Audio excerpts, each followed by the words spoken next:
पति कोई अतिशय पति मन के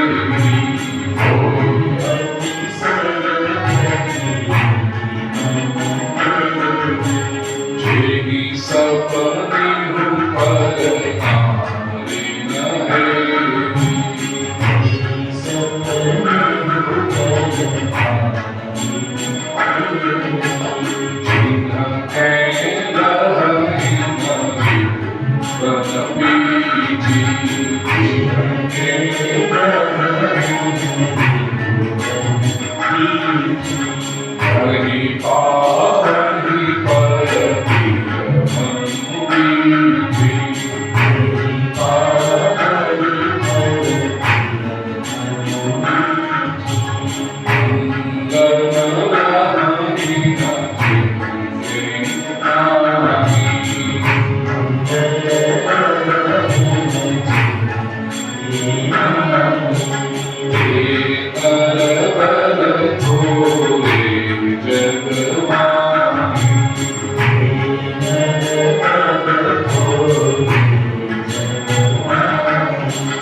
पुरुषोत्तम श्री रामचंद्र जी अपने लघु भ्राता लखन जी से कहते हैं, भैया रघुवंशी कर सहज स्वभाव, उस अर्थ में रखा समझने में अनुकूलता हो। रघुवंशियों के सहज स्वभाव में ये 5 लक्षण होते हैं।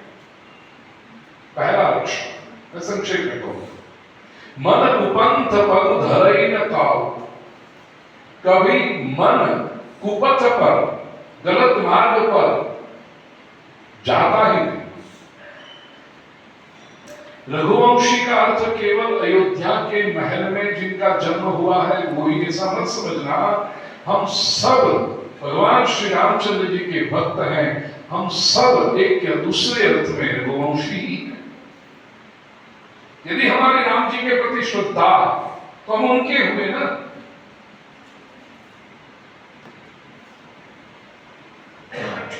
ऐसा एक सूत्र भी है,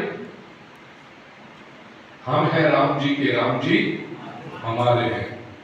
तो यदि हम राम जी के हैं, राम जी हमारे हैं, तो फिर एक हुए, परिवार एक हुआ, हम भी रघुवंशी में। और आर्यावर्त के संस्कार, सनातन वैदिक संस्कृति के ये संस्कार, मन कभी गलत मार्ग पर जाता है। दूसरा, मोहि अतिशय प्रतीति मन के, मैं अपने मन को जानता हूं, मुझे अत्यंत विश्वास है मेरे मन पर। जेहि सफले पर नारी नगे,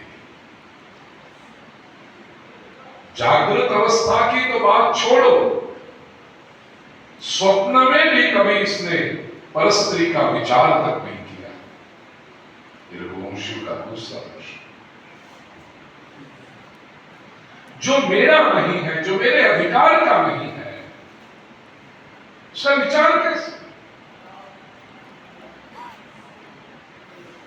तीसरा लक्षण, जिनके लहहीन रिपु रद पीठ, पराक्रम रघुवंशियों का। शत्रु ने कभी रण मैदान में जिसकी पीठ को देखा नहीं था, वो रण मैदान छोड़ के कभी भागे नहीं। लड़ने के लिए उतरे तो या तो विजयी बनेंगे या तो अपना बलिदान दे देंगे। डर के मारे कभी रण मैदान छोड़कर ये जाते नहीं। रघुवंशियों का पराक्रम है। चौथा लक्षण, नहीं पावही परती मनुपीठी, परस्त्री जिनके दृष्टि को आकर्षित नहीं कर सकते। क्योंकि यहां युवक और युवती के मिलन की घटना, इसलिए इस बात को जरा विशेष ध्यान दिया गया, उसको महत्व दिया गया। अब दूसरा लक्षण आप देखोगे तो क्या कहा है वहां पर, जेहि सपने ही पर नारी नहीं, जिसने स्वप्न में भी पर नारी का, परस्त्री का परस्त्री को देखा नहीं। और चौथे लक्षण में कहा नहीं पावई परती अनुमीठी, परस्त्री जिनकी दृष्टि को आकर्षित नहीं कर सकती। ये दोनों में फर्क क्या है? एक्टिव और पैसिव। पहले में हमने कभी परस्त्री का विचार नहीं किया, स्वप्न में भी यह है, और दूसरे में परस्त्री जिसको आकर्षित नहीं कर सकती। कई बार ऐसा होता है, हम तो बहुत अच्छे हैं, हम तो बड़े संस्कारी हैं, लेकिन क्या है, सामने से सिग्नल्स इतने स्ट्रॉन्ग थे ना, उधर से वो इतना वो कर रहे हैं। फिर क्या है भाई कि पुरुष तो घी के घड़े के समान है, नारी अग्नि समान है। घी जब अग्नि के पास जाएगा तो घी तो पिघलेगा ना, बिल्कुल नहीं। सामने से सिग्नल्स चाहे कितने भी स्ट्रॉन्ग हो,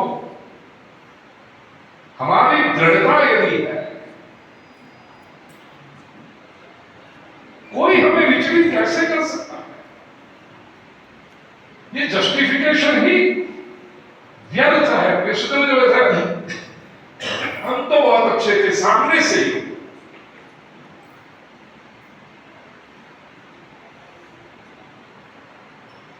नहीं परती है। और पांचवा लक्षण मंदन दाहिन जिनके भिक्षुक मानव लोग, समाज में नाम हो, प्रतिष्ठा हो, सब लोग जानते हैं कि प्रभु की कृपा है इन पर। तो जब किसी को कोई अच्छे कार्य के लिए आवश्यकता पड़े तो जानते हैं कि जरा सहयोग चाहिए, आप काम अच्छा काम कर रहे हैं, सत्कर्म कर रहे हैं, कभी उनके द्वार से कोई ना सुन के नहीं आता। जितना हो सके उतना, लेकिन उनका सहयोग अवश्य होगा। कभी किसी को रुला नहीं दिया। ऐसे ही लक्षण में इसमें मैंने एक बार 3 दिन तक केवल ये 5 लक्षणों पर प्रवचन किया था। रघुवंशी के जो ये लक्षण कैसे आते हैं, केवल है इनफेक्चुअल, तो फैक्ट है, लेकिन how to instil such values in our life in modern times, ये तो लोगों की एक बहुत बड़ा बहाना है। तो पुरानी बातें उस समय में पॉसिबल होता और आज